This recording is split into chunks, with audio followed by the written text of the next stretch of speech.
still have that. Was it for the TCAs or was it for Comic-Con? That binder?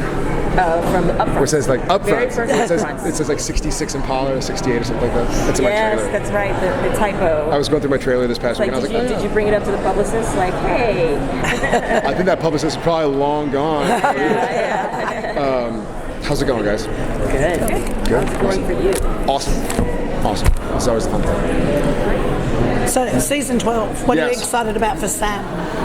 I am truly and legitimately excited to go smaller again, in a really weird way.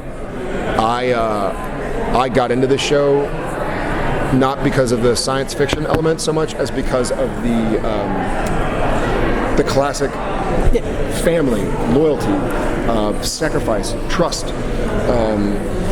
And so I love that we were telling it in this like sort of fantastical world and this weird chessboard, but I love that we're going back to kind of core issues. And for me, I'm really excited. I feel like I've been able to do so much as Sam. I don't feel like I've ever been able to play somebody's son. Because John and Sam were not like, hey Dad, like it was like, fuck you, Dad, you know, like I'm 18, I'm out of here, I'm going to school, and if you, you know, I'm out. And so I'm really excited because I am a son. Jared is, you know, so Sam, and I have two sons. It's interesting. I'm really looking forward to seeing where the writers take it. And it brings up will it bring up sibling rivalry for Sam and Dean? It's going to change I think it's bound to. It's going to change the dynamic a little bit. It's not going to forever alter it, but it's going to be interesting to go like, well, now Mom's here, so what do we? And I'm her favorite. Yeah. But she's also a hunter as well. So if we're out on a hunt, she's not going to sit around and knit while, you know, and like make us to-go sandwiches in a lunchbox. She's going to want to hunt, and the boys are going to be like, well, so I'm legitimately excited about that. That was kind of a really cool thing for me. Is that going to change when you guys go out hunting? Is it going to be a family thing? Sometimes I think, yeah. I mean, she's a hunter. She's not going to stick around, and you know, it's a world she's not used to. There was no internet in 1982. The clothing was different. The iPods were different. So she's not going to feel at home like channel surfing. She doesn't watch the Kardashians. She's going to be like, Yes, and John is in there. what's that? And John is in there. And John's nowhere to be found. Yeah, I mean, the last moment she was alive, she had a happy life. She had a husband and a baby and a 4-year-old or whatever, and then she's dead, you know?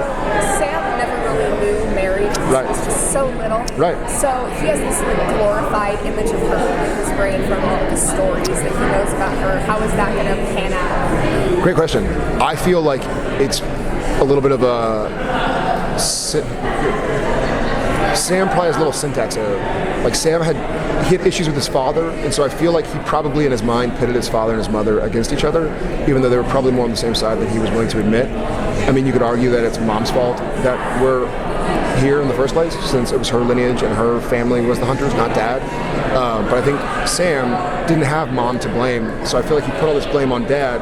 And I think he's going to start to realize, being around Mom, that it maybe wasn't all Dad's fault, and you can't say it's anybody's fault when a demon kills you. But I think he's going to have a lot of introspection and learning to do now that Mom is back, and he's going to learn more about Mom, and vice versa, because she's like, we're just meeting each other for the first time, but I'm a 30-something-year-old man who's like, fought angels, and I've been an angel and a demon. I've fought angels and demons. I've been tortured by the devil himself. Mom, I've got some stories for yeah, you. yeah. Have a seat, Mom. For Nevermore fans, what's the tone of your episodes, of your scenes, and how will fans feel about where Rory's romance is taking her? I think there will always be some fans who are unhappy, but I think they'll be pleased with it. Yeah. The story was, Amy didn't come back to fuck it up. She came back to do it right, and she did it right. And I get to watch it on August 1st because I get to do my voiceover and stuff like that. But it was fun. I wanted to be a bigger part of it. I think they wanted me to be a bigger part of it as well. But it was shot during Supernatural, so I only did one day. But in that one day, it was a really good amount of stuff I got to do. It explained a lot. Okay. Yeah. So after like more than a decade as Sam, do you find that like he's like kind of a part of you now? Like do you have trouble like separating yourself from him? Like I'm like bring him home. Sam's my boy, man. he's my brother. Like what's that like for you? Like after playing the same person for so long? I feel like hard to say. It's not tough for me to like break out of character or anything, but I feel like what I've learned from Sam and learned as Sam has become an indelible part of Jared. So it's hard to parse it out and go like, hey, when I do that thing, it's probably because Sam did that. But I'm sure it exists, I think a lot of the qualities that I try to like about myself, Sam helped teach me. So I like it. Yeah. I better get into the taking it around. Thanks, guys. Thank you so much. And does Sam deal with Mary bringing the yellow ID in his life? What do you mean? Yeah, that's what I was saying earlier. I think he, for years, blamed Dad, even though it was probably Mom's fault. And I think he's going to have to come to terms with not using Dad as the scapegoat anymore for all the problems. And Sam's dealt with it. And also the British men of letters. Obviously, we didn't start off on the right foot. So Sam's going to be like, well, we're on the same team, guys, but you shoot me, you're torturing me. I pissed off a writer or something. I don't know.